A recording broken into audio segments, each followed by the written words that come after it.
Hi, this is Jim. I am with the Pros. That is my Facebook page. You are welcome to like us. As a matter of fact, we hope you will. And I also have a website, waiterpros.com. What I'd like to talk to you today about is how important it is to have a good bus attendant, and that you treat them fairly. If you're lucky enough to have a restaurant or be in a restaurant where you have a bus attendant, then you can find that they can be invaluable to you. And it's important for you to treat them right, make them a part of your team, make sure that you as a waiter should be able to help train them and show them what it is that you want to have them do. Now, depending on the restaurant, some restaurants actually have a defined job description. And this is what they want their bus attendant to do, nothing more, nothing less. And of course you have to hold them to that standard. But there's another thing to keep in mind, if you will, that if you do have that opportunity, you can teach them and bring them along the way so that they can, as they get more confident in the job, you can bring them to the point that they're doing a little bit more of your job. Of course, this means that you need to make sure that they're taken care of a little more in regards to what gratuity you're earning. Now, the primary job of a bus attendant should be to help you turn a table.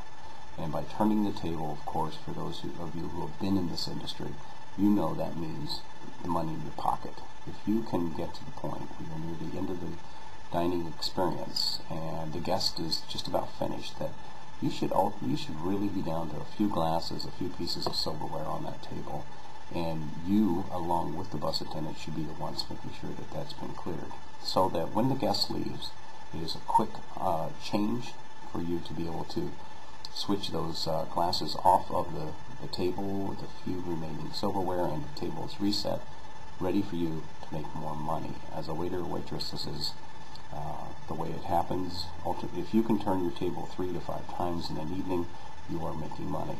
The plus side is, too, is that your owner is making money, the manager is making money, they're staying happy too, and your guests aren't waiting quite as long.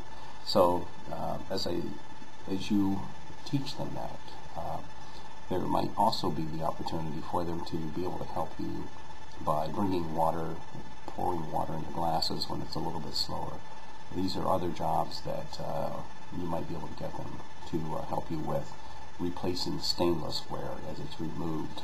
For example, might have a certain number of pieces of silverware on the table, and as a guest has appetizers and for dinner, they could be using their forks. You want to make sure that your utensils are back on that table before you serve the next course. Some bussers are in a position where they want to learn how to do your job because they want to be a waiter themselves. So this is a stepping stone for them, and to learn it properly and for you to be able to show them respect, they're going to show their bus attendant respect. And believe me, some of these guys are worth, and ladies too, are worth their weight in gold.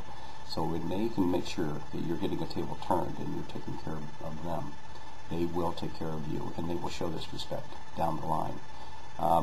Other jobs that a bus attendant might be able to do, as I said, are replacing the silverware, replacing glasses. If you're at that point where you're a high-end restaurant, you might ultimately want to change over the whole glass before dessert, so that there's a fresh, clean, iced water there.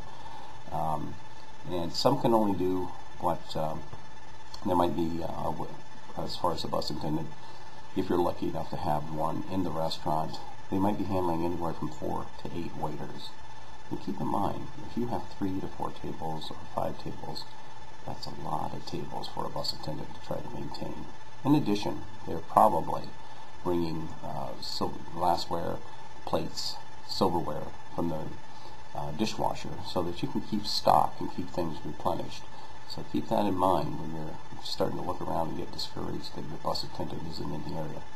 Of course, you can be a little upset if they're in the back smoking a cigarette, but ultimately, you are the one responsible for the table. You're the one that may have to have a little talk with them at the end if they're not doing their job. But they are trying to maintain anywhere from 20 to 30 to 35 tables at times. So what's the appropriate amount of money to tip a bus attendant to make sure they're being given the appropriate amount of money? Well, 2% of what you make has been the standard within this industry. And 2% of $100, for example, and I hope by a long shot you're doing a lot better than $100 in sales, that would only be $2. But if you're doing $1,000 in sales, that bus attendant should be receiving at a minimum $20. And it's fair. And if you're turning enough tables to have that much revenue, that also means that by a 15 to 20% standard, you're making anywhere from $150 to $200 yourself. So so keep that in mind when you're starting to tip out. And if they've had to do additional work for you, some additional things in order to make sure your tables have been maintained, an extra $3 to $5 is not going to kill you. As a matter of fact, it gives them a little more incentive to look for you when things are desperate, and they might say, hey, look, I'm going to help that person out, he helped me out. So after all, you're helping them make money, you're making money, and they're ultimately turning, as I said before, turning tables for you so that you can get another set of guests seated there. So in the end, be nice, be professional as a waiter or server in this industry, and treat your bus attendant the right way. They will treat you the right way. This is Jim. I have a website on Facebook called Vid3, which stands for Professional Restaurant Operations Specialist, and also www.waiterpros.com. So I hope you join us. I thank you very much. Have a great day. Bye-bye.